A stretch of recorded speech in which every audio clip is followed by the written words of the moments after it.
Assalamualaikum warahmatullahi wabarakatuh. Puji syukur bagi kita semua. Sebelumnya marilah kita panjatkan puji syukur kepada Tuhan karena atas berkat dan nikmat-Nya kita dapat berkumpul pada kali ini. Sebelumnya perkenalkan, nama saya Risma Habibul Zakia. Saya merupakan mahasiswa dari jurusan Ilmu Komunikasi. Di sini saya akan membahas materi mengenai peluang bisnis di era media sosial. Saya ingin bertanya nih, apakah ada rekan-rekan yang sudah memanfaatkan media sosial untuk ladang berbisnis? Bisnis di era media sosial yang sering kita temui adalah affiliate TikTok yang memiliki untung yang sangat banyak bagi kita, dan yang kita ketahui biasanya TikTok itu hanya sebagai media sosial untuk berbagi konten menarik sesama teman kita. Tetapi tidak hanya itu, banyak sekali kreator TikTok yang memanfaatkan followersnya untuk berbagi keranjang kuning dan mendapatkan berapa persen komisi setelah menjual produk tersebut.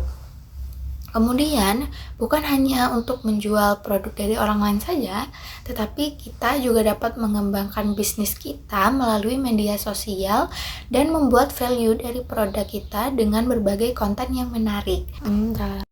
Penggunaan media sosial yang baik menjadi alternatif kita sebagai pendapatan sehari-hari, dan juga membuat remaja dan penjuang bisnis seperti kita semakin kreatif dan mampu membaca peluang bisnis dengan baik.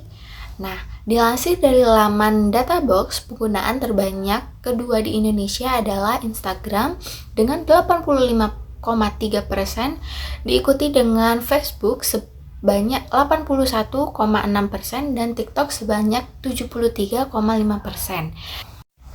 Nah, banyak kan pengguna media sosial di atas. Hal tersebut dapat menjadi peluang bagi kita untuk memulai bisnis, dan sebelum kita memulai bisnis, alangkah lebih baiknya untuk kita membaca pasar dan target jual untuk barang kita.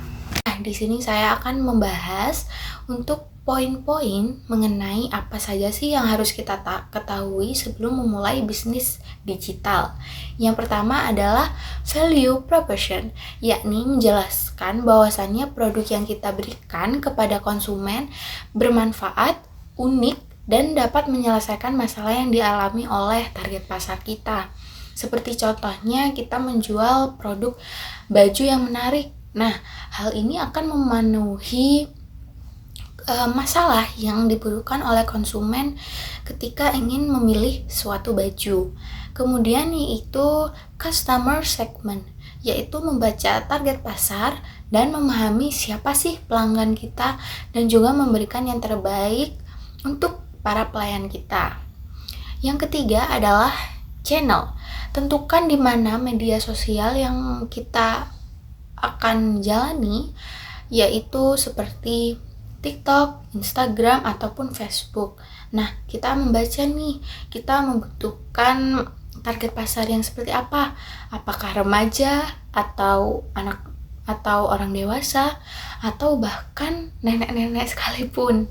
Nah, kalau seumpamanya barang yang kita jual itu cocok untuk remaja, sebaiknya kita harus membaca nih dari ketiga media sosial tersebut, manakah pengguna remaja terbanyak dari ketiga media sosial ini. Nah, yang keempat adalah customer relationship. Bangun hubungan dengan pelanggan agar terjalin koneksi yang baik dan menambah pelanggan yang loyalitas. Hal ini itu mencakup pelayanan kita yang kita berikan kepada pelanggan dan juga produk yang kita berikan ke pelanggan. Jadi kalau seumpamanya kita memberikan produk dan layanan yang baik, customer itu akan, wah bagus ya pelayanan di sini dan barangnya juga sangat menarik. Jadi akan menarik minat pelanggan untuk membeli produk kita kembali.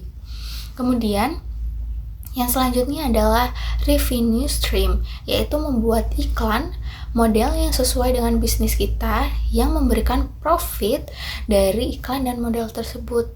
Sebelum kita memulai membuat iklan dan model, sebaiknya kita analisis dulu nih, apakah perlu sih untuk membuat iklan dan model ini, dan apakah berpengaruh untuk tingkat penjualan produk kita. Kemudian ada key ratio, yaitu berkunci pada SDM IT bisnis seperti editing video dan marketing.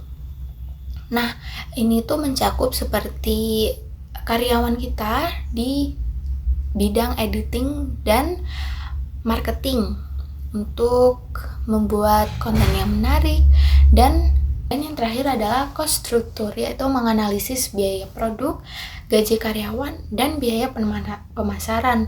Kita harus menggunakan alat bantu seperti Excel ataupun buku pembukuan. Hal ini mempermudah kita untuk menganalisis apakah kita rugi dan apakah kita untung. Sekian untuk materi yang dapat saya sampaikan mengenai peluang bisnis di media sosial. Semoga bisnis yang kita jalankan lancar terus. Sekian pidato yang saya sampaikan. Saya akhiri. Wassalamualaikum warahmatullahi wabarakatuh.